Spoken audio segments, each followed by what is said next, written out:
Hey, while we're going there, now Sharon says they're not winning the war. I didn't. Yes, you did.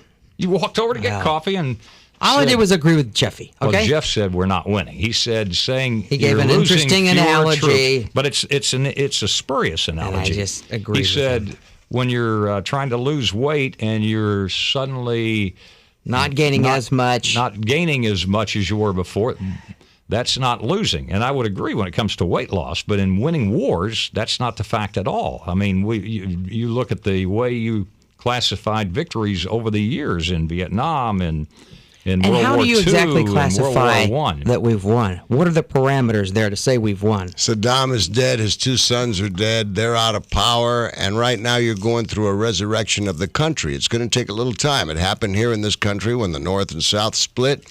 And we finally brought an end to the war. It took a while before terrorists quit shooting at other people. The same thing happened in Germany in World War II. In Japan, they had guys hiding out in the Philippines for years after the war was over. You know, you kick their ass, and there's still a couple of hardcore guys that are going to stay out there trying to make trouble for you. But the bottom line is they cannot mount an offensive. Their fate is sealed, man. They're big L. They're losers. Big L's. Yeah. You know? If you were to put it another way, if we've won, then we can come home. No, we haven't won yet. But I said we're winning. Winning. There's a difference here. One, winning, 2 different words, totally. Although they have the same root. I know that's thrown you off a little bit. We should never come home. We should sit there and occupy them indefinitely. It's another way. If you were picking a ball game right now, if you were looking at a ball game and said, okay, you got to pick a winner and you got to put all your money on it. Who are you going to put on? You're going to put it right now on the U.S. and Iraq, or are you going to put it on Al-Qaeda? Tell me, Sharon, who are you going to put it on?